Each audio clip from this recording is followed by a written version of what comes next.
ADR. Promoting dialogue. It's 6 p.m. in Dakar, 7 p.m. in Niamey and Abuja. Good evening and welcome to Newslink on West Africa Democracy Radio, broadcasting on 94.9 FM and worldwide at wadr.org. Here are the top stories. Nigerian army repels attacks on an outpost in the northeast region hours after assailants attacked Niamey's international airport. Malian transitional government imposes financial sanctions on 12 individuals for terrorism and financing. Anti-graft campaigners protest worsening water and power crisis in the Gambia. Everybody is suffering in Gambia, and we learned that we believe there's a lot of money spending in this network, and still now things have been changed. And Benin's opposition leader remains in custody after initial hearing by Financial Crimes Court in Cotonou. Please stay tuned for details of these stories and more. On the news, this is Sankulu Jibril Janko. Many thanks for joining us. We begin in Nigeria, where the military says it has successfully repelled a major attack by fighters of the Islamic State West Africa Province, or OSIWA, in the northeastern state of Borno. According to the army, the insurgents launched a coordinated assault on several army positions overnight on June 19. The attacks were met with a joint response from ground troops and Air Force units, forcing the fighters to retreat. The military says the operation inflicted heavy losses on the insurgents and reported no casualties among its personnel. More on security. Authorities in Niger have intensified security amid an ongoing investigation into Thursday's deadly armed attack targeted at the Diori Hamani International Airport. Just about 5 months since the first attack aimed at the same facility, an Al-Qaeda affiliate group has claimed responsibility for the second assault. The army late Thursday confirmed 11 members of the security forces and 2 civilians were killed as the military repelled the attack. Meanwhile, 22 attackers were neutralized, around 20 others arrested, and a cache of weapons recovered. Imo Edit reports. The claim of the responsibility came from Jamaat Nusrat al-Islam, while Muslimin JNIM, the Al-Qaeda-linked group operating in the region. Thursday's attack marks the second major assault on the Niamey airport complex this year, following a January operation claimed by the Islamic State Sahel province. For Sahel experts, the Diori Hamani airport remains a strategic target because it houses both a civilian terminal and a military airbase for Niger's security operations and regional military cooperation. Sources in Niamey, however, say the recent deadly assault that claimed the lives of 13 individuals, including 11 soldiers, reflects a rivalry between JNIM and ISSP, 2 jihadist groups competing for influence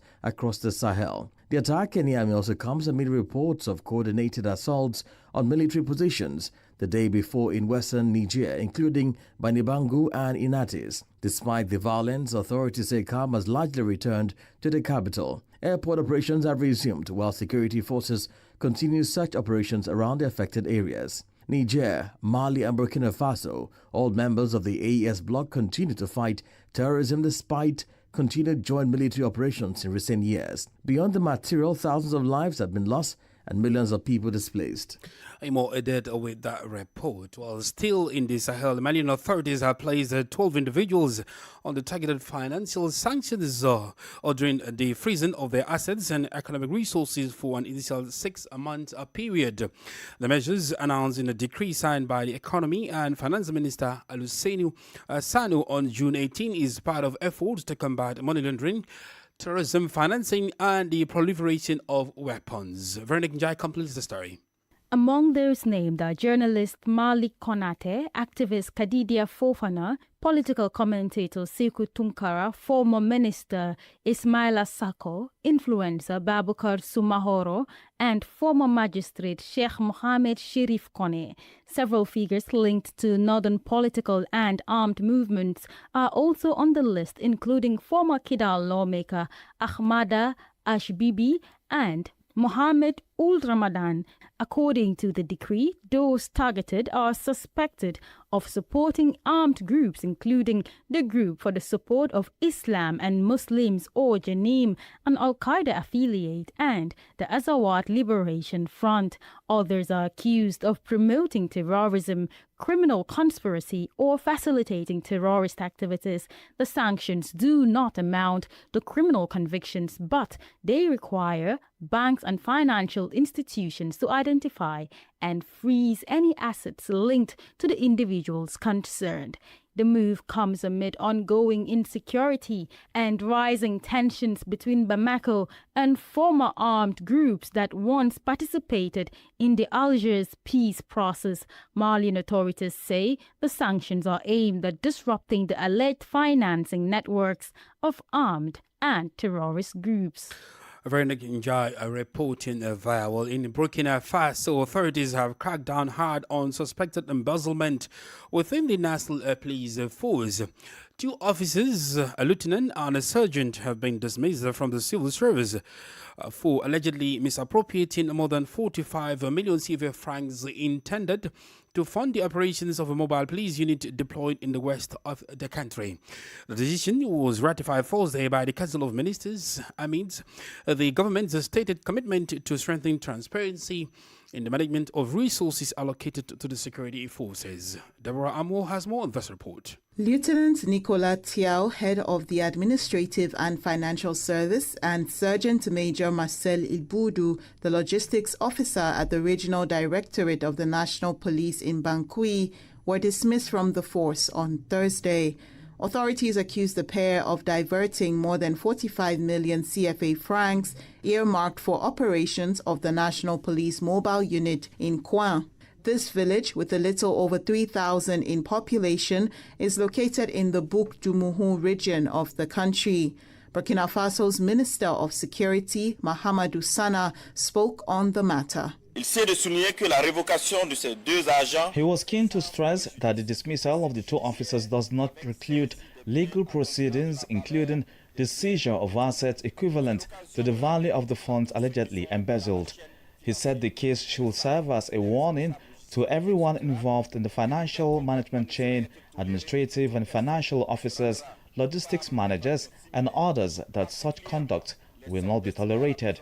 According to the President, anyone found guilty of similar offenses, especially involving funds intended for operational allowances and food supplies for personnel deployed on the front lines and working day and night to defend Burkina Faso, will face the same sanctions.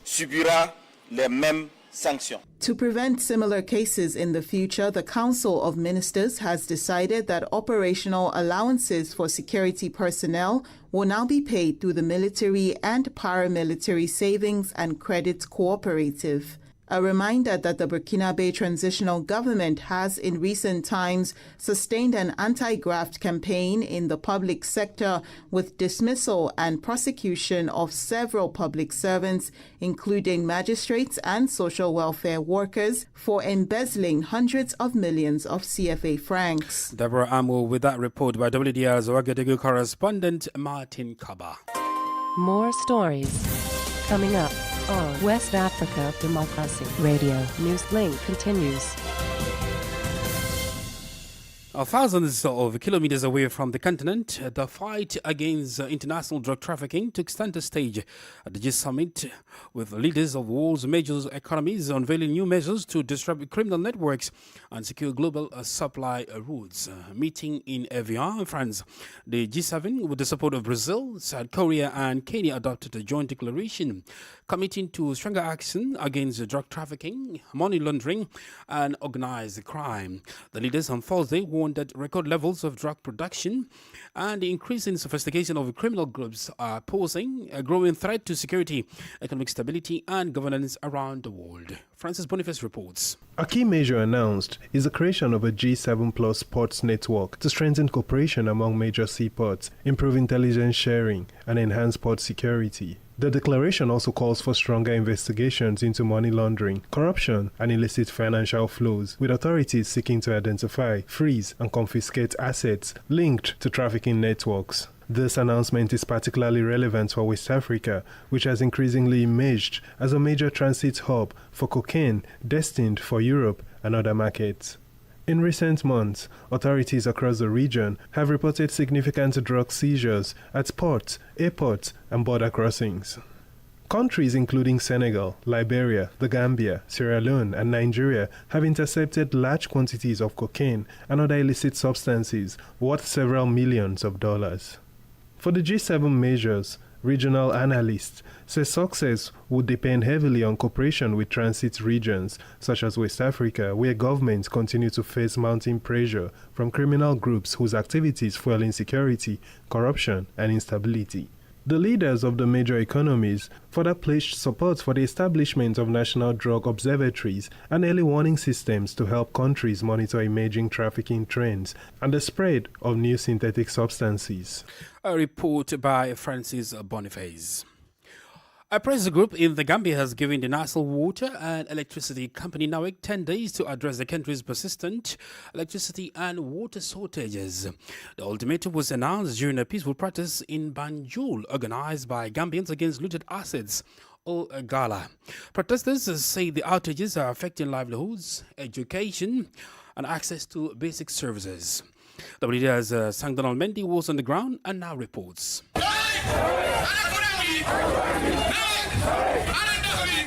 Carrying placards bearing messages such as "We are citizens, not beggars," "Every community deserves water," and "Every home deserves electricity." Protesters march through the streets calling for improved service delivery. Many demonstrators carried buckets and torchlights as symbols of the country's water crisis and frequent power cuts. Members of Gambians Against Looted Assets are accusing the National Water and Electricity Company, NAWEC, of failing to provide reliable electricity and water services. Bakari Manjang, a citizen, and Aliusar, a student activist, say frequent power cuts are making it harder for many young people. I'm here to show my anger to NAWEC. More than a month, we are not having constant electricity supply and water, and people are suffering. So that's why I'm here to show my anger to NAWEC that we are not happy with the systems that they are doing. Students are suffering, the women, everybody is suffering in that way. And we learned that we believe there's a lot of money spending in this NAWEC, and still now things are being changed. So at the end of the march, Gala issued a 10-day ultimatum to NAWEC, warning that it expects concrete measures to address the ongoing crisis. Omar Sanyang is a member of Gala. They know about these problems, but we have to also remind them and also give them a petition, an ultimatum of 10 days. If they do not act on the current persistent problem of the country, then our further step is also going to be communicated. While NAWEC has not yet publicly responded to the ultimatum, it has previously cited growing demand, aging infrastructure, and technical challenges as some of the factors affecting service delivery. For many Gambians, however, the focus remains on whether the latest public pressure will translate into meaningful improvements in access to electricity and water. For Newslink on West Africa Democracy Radio, Sangdana Mendy, reporting from Banjul. In Benin, former minister and leader of the opposition party Restore Hope, Restore l'Espoir, Candide Azanai, remains in detention following his hearing before the court for the respiration of economic offences and terrorism known as a creed. According to his lawyers, Azanai is being prosecuted on charges of conspiracy against the state authority and direct incitement to rebellion. Augustine Colley has the details. The charges stem from investigations launched after the alleged coup attempt in December 2025. After several months in detention, Thursday's hearing marked a routine stage in the judicial process. The investigation judge is continuing inquiries to collect statements from those involved and verify evidence contained in the case file. Defense lawyer Abubakar Babarape explains, I remain optimistic because there is no evidence directly linking him to the allegations. Our objective is to secure a dismissal of the case. For now, we will await the outcome of the investigation as the commission still has several individuals to hear. Following the hearing, the former minister was returned to the Akpo Mesirete Central Prison. For now, no new judicial decision has been announced. Investigations are continuing before the examining commission, which will determine the next course of action.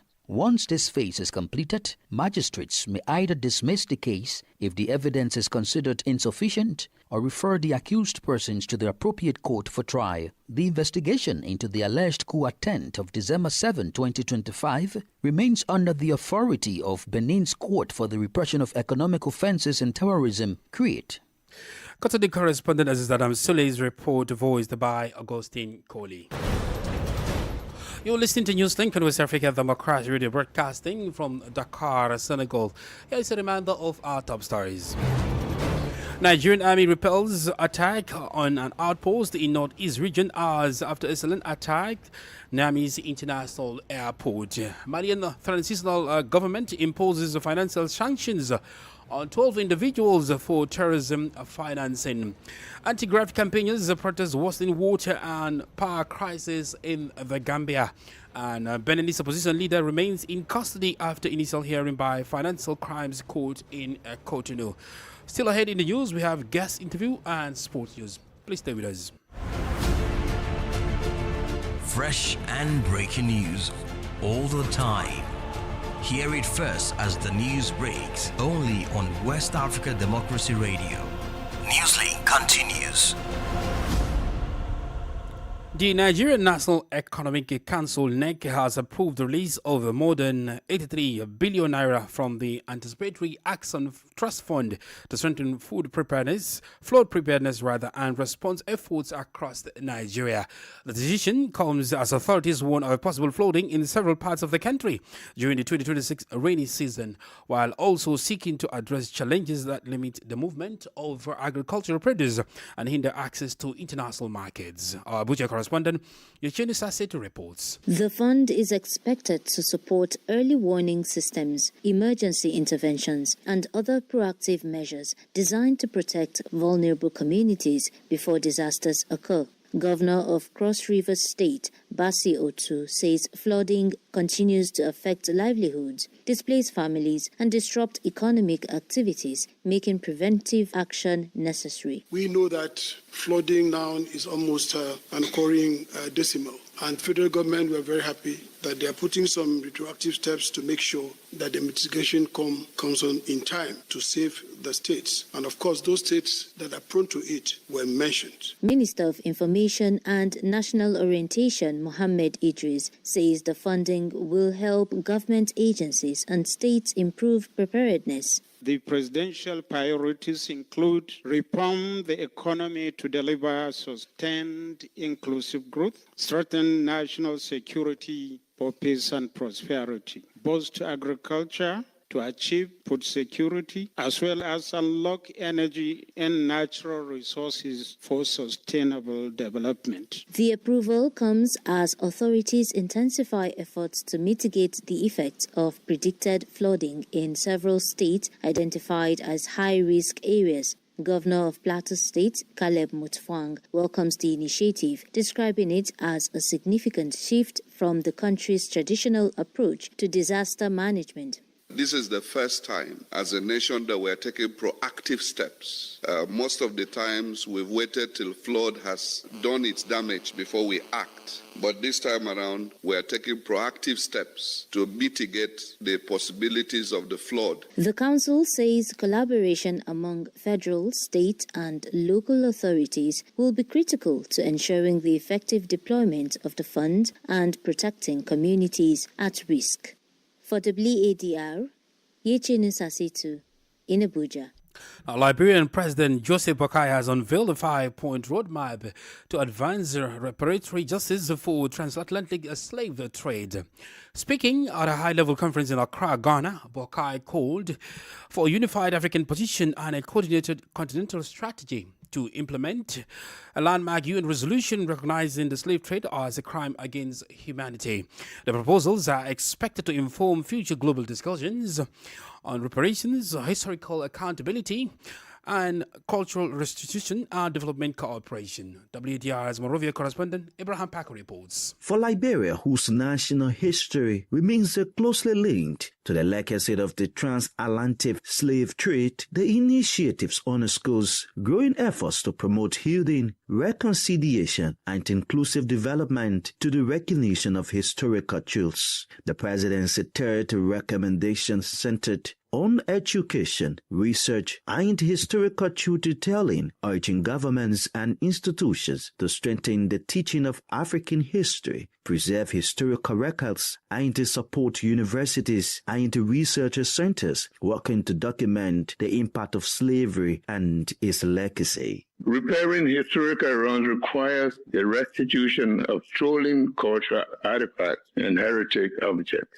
together with development partnerships that address persistent inequalities rooted in slavery and its aftermath. Yet, the transatlantic slave trade, forced labor, and resource extraction generated enormous wealth that shaped the economic foundations of many societies across the world. According to President Bouaka, Liberia's own experience demonstrates that the effects of slavery cannot be measured only through economic losses. The conference is expected to develop reconciliations on the implementation of the historic UN resolution and to strengthen international cooperation aimed at addressing the enduring legacy of the transatlantic slave trade. For Newslink on WADR, Abraham Packer, Monrovia. Politics, analysis on major news, social matters, and all. This is The Guest. Our guest this evening is Musa Sawadogo, a Burkinabe security analyst. In this conversation with WDR, he provides an analysis of Thursday's attack on Niamey's airport in Nigeria. Sawadogo began answering a key question about what could be behind the repeated attacks on Niamey's airport. Please take a listen.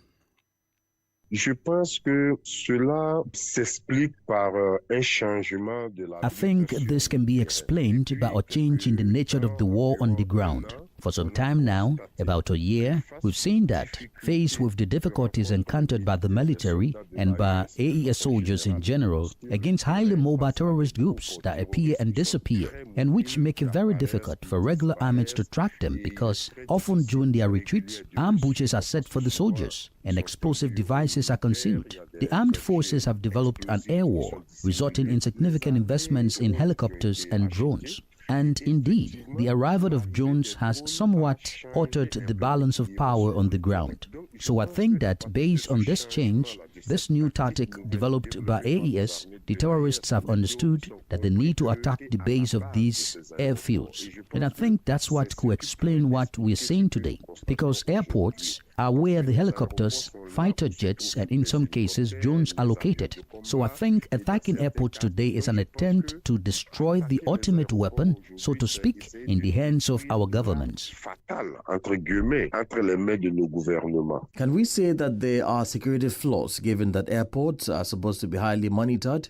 But of course, we shouldn't be fooled because capital cities are very well protected. Airports where fighter jets, helicopters and drones are located are extremely well protected. So when the enemy manages to strike there, one of two things is true. Either the security system in place is inadequate to protect the locations, and I imagine that after each attack, there are investigations to try to truly understand what happened, or perhaps there's complicity within the organization, especially since we often hear about the ramifications of terrorism in Burkina Faso. A recurring theme is the perfidy of the terrorists, who may even be able to infiltrate areas we thought were safe from their influence.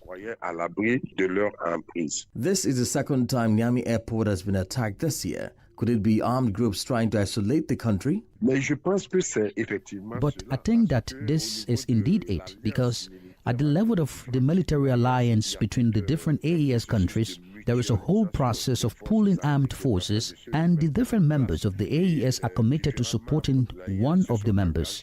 That is to say, one for all for one.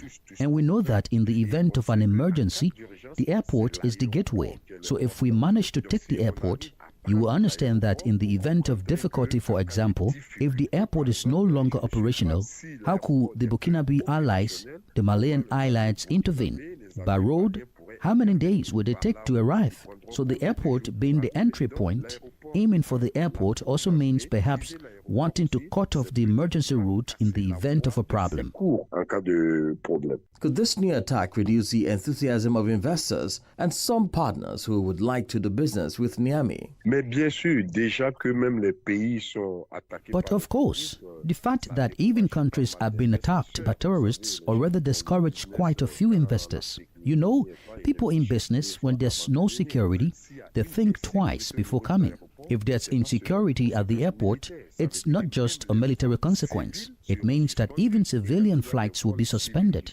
And when civilian flights are suspended, there's total isolation for the countries concerned, especially since there are many entry points by land. I will take the case of Niger, for example. The border with Burkina Faso, we know there are difficulties there. The border with Benin, we know there are difficulties there. So the airport allows for an air bridge.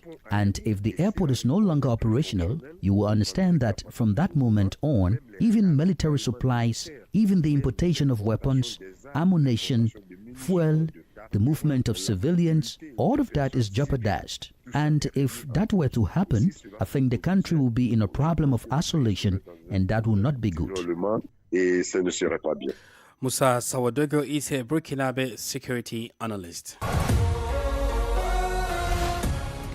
And in sports, Africa's representatives have made a mixed-up but encouraging start to the 2026 FIFA World Cup following the completion of the opening round of fixtures. While Ghana secured a dramatic lead win over Panama, DR Congo earned a historic draw against Portugal, while Cote d'Ivoire defeated Ecuador. While Cape Verde held Spain, Egypt shared the spoils with Belgium, and South Africa picked up a valuable point against the Czech Republic in their second game, even though they've lost in their opener against Mexico. However, Senegal suffered defeat to France and Tunisia fell heavily to Sweden.